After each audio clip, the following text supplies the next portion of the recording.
Di sini kita akan membahas tentang sistem reproduksi pada wanita. Apa sih itu sistem reproduksi pada wanita?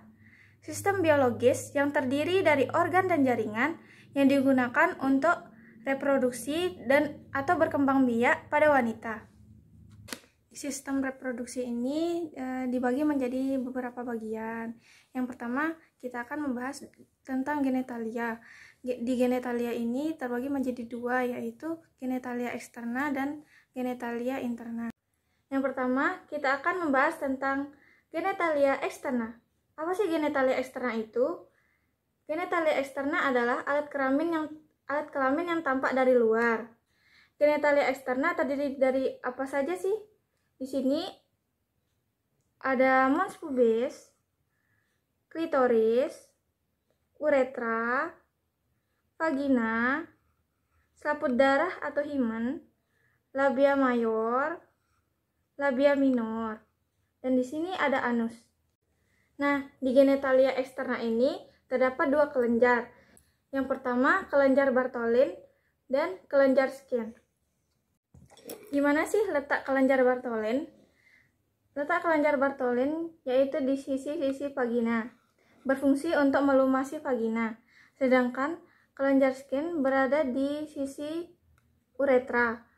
Fungsinya itu untuk menghasilkan selaput lendir. Yang kedua, kita akan membahas tentang genitalia interna. Apa sih genitalia interna itu? Alat kelamin yang tidak tampak dari luar. Dia berada di dalam. Terdiri dari apa saja genitalia interna ini? Yang pertama, di sini ada uterus atau bisa disebut juga dengan rahim. Di sini tempat sel telur yang telah dibuahi sampai menjadi janin atau sampai siap dilahirkan. Selanjutnya ada ovarium. Ovarium adalah tempat terbentuknya sel telur dan hormon seksual pada wanita, seperti hormon estrogen dan hormon progesteron. Di sini ada tuba Fallopi. Fungsinya sebagai tempat berjalannya sel telur dari ovarium menuju rahim saat ovulasi dan sebagai tempat pertemuan sel telur dan sel sperma saat proses pembuahan. Selanjutnya ada serviks. Fungsinya memproduksi lendir yang memudahkan sperma menuju rahim dan mencapai sel telur. Pelvis terbagi menjadi dua, yaitu pelvis mayor dan pelvis minor. Pelvis mayor bisa juga disebut dengan false pelvis, terletak di atas linea terminalis dan berfungsi untuk menyokong organ abdomen. Selanjutnya yaitu pelvis minor, bisa juga disebut dengan true pelvis, letaknya di bawah linea terminalis yang berfungsi untuk menyokong organ reproduksi. Selanjutnya kita membahas tentang panggul. Panggul terbagi menjadi 4 tulang, yaitu kiri dan kanan ini namanya os coxae, dan yang ini namanya os sacrum, dan ini namanya os coccygeus. Os coxae dibagi menjadi 3, yaitu os ilium, os ischium, dan os pubis. Os ilium ini terbagi menjadi beberapa bagian, yaitu tulang yang menambal ini namanya crista iliaca, ini namanya fossa iliaca, ini namanya spina iliaca anterior superior, spina iliaca anterior inferior, dan di belakangnya namanya spina iliaca posterior superior, spina iliaca posterior inferior, dan ini namanya Ipisura ischiadica major. Selanjutnya kita ke os ischium.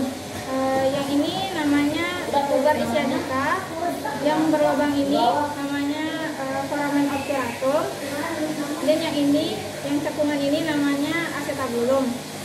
Dan kita berlari ke belakang, ini namanya spina ischiadica, dan yang ke bawah ini namanya Ipisura ischiadica minor. Selanjutnya kita ke pubis, os pubis. Os pubis ini terbagi menjadi beberapa bagian, yaitu yang ini namanya ramus superior osis pubis, dan ini ramus inferior osis pubis, dan yang membentuk segitiga ini namanya arcus pubis. Selanjutnya kita ke os sacrum. sakrum ini terdiri dari 5 ruas tulang yang bersenyawa. Di kiri kanannya ini yang dilalui oleh saraf dan pembuluh darah kecil yang disebut dengan foramina sacralia anterior. Selanjutnya kita ke coccyges. Coccyges ini terdiri dari 3 sampai 5 ruas tulang. Selanjutnya kita akan membahas tentang artikulasio. Yang ini namanya artikulasio sacroiliaca yang menghubungkan antara os ilium dan os sacrum. Selanjutnya ke artikulasio sacrococcyges yang menghubungkan antara tulang sakrum dan tulang coccyges. Dan terakhir adalah artikulasio symphysis pubis. Selanjutnya ke ligamen. Yang pertama, ligamentum sacroiliaca yang terletak di permukaan belakang sakrum ke tulang ilium. Dan yang kedua, ligamentum spinosum yang terletak di tulang sakrum ke spina ischiadica. Yang ketiga, ligamentum sacrotuberosum yang terletak di tulang sakrum ke tulang tuberosis ischiadica. Dan yang terakhir, ligamentum pubicum yang terletak di depan tulang coccyx kanan dan kiri. Selanjutnya kita ke otot. Otot bagian luar namanya musculus spinatorani externum. Lalu musculus bulbocarpenosus yaitu yang melingkari vagina. Lalu musculus perinea transversus superficialis. Lalu ada otot yang melingkari vagina, bagian tengah dan anus. Yang pertama musculus iliacoccygeus, lalu musculus ischiacoccygeus, lalu musculus perinea transversus profundus, dan yang keempat musculus coccygeus. Nah, selanjutnya kita akan membahas tentang bentuk-bentuk panggul. Di bentuk-bentuk panggul ini terbagi menjadi 4, yaitu gynecoid, android, anthropoid, dan platypeloid. Nah, ini bentuk-bentuk panggulnya. Yang ini ada gynecoid, android, anthropoid, dan platypoid.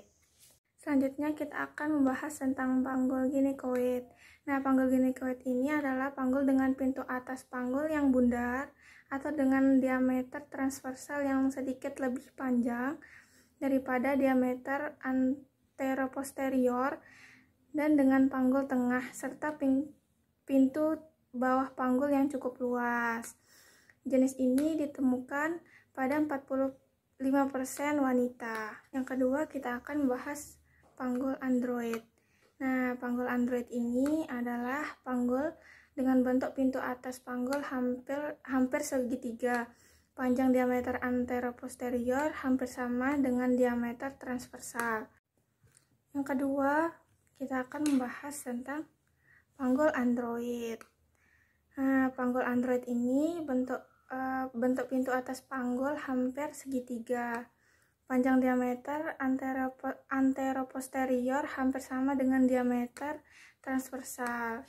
Berhubungan dengan penyempitan ke depan, spina ischiadica menonjol ke dalam dan arcus pubis menyempit.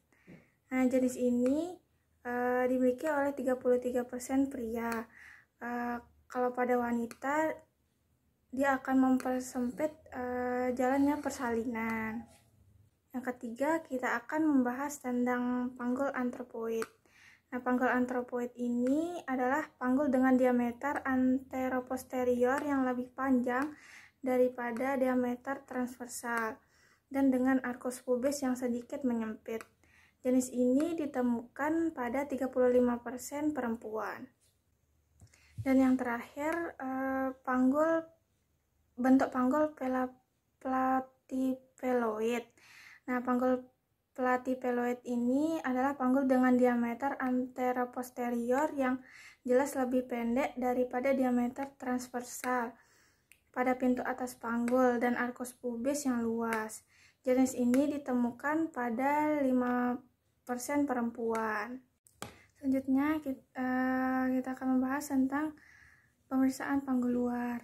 Nah, tujuan dari pemeriksaan panggul luar ini untuk mengetahui apakah panggul seseorang itu normal atau tidak, dan untuk menilai apakah bayi yang akan dilahirkan itu melalui jalan keluar yang normal atau tidak.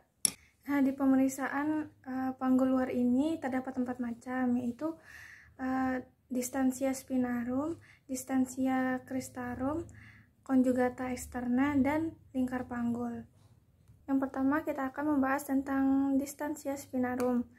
Pemeriksaan ini dilakukan pada spina iliaca superior dan inferior. Jarak normal dari distansia spinarum ini adalah 23 sampai 26 cm. Yang kedua adalah distansia cristarum. Nah, pemeriksaan ini dilakukan di bagian crista iliaca dextra dan sinistra. Jarak normal dari distansia spinarum ini adalah 26 sampai 29 cm. Yang ketiga, kita akan membahas tentang conjugata externa. Pemeriksaan ini dari ujung symphysis pubis dan ujung processus spinosus ruang tulang lumbal kelima. Jarak normal dari conjugata externa ini adalah 18 sampai 20 cm. Dan yang keempat adalah pemeriksaan lingkar panggul. Pemeriksaan ini dilakukan dari atas symphysis pubis ke pertengahan antara spina iliaca anterior superior dan thoracanter mayor sepihak dan melingkari keseluruhan panggul. Jarak normal dari lingkar panggul ini adalah 80 sampai 90 cm.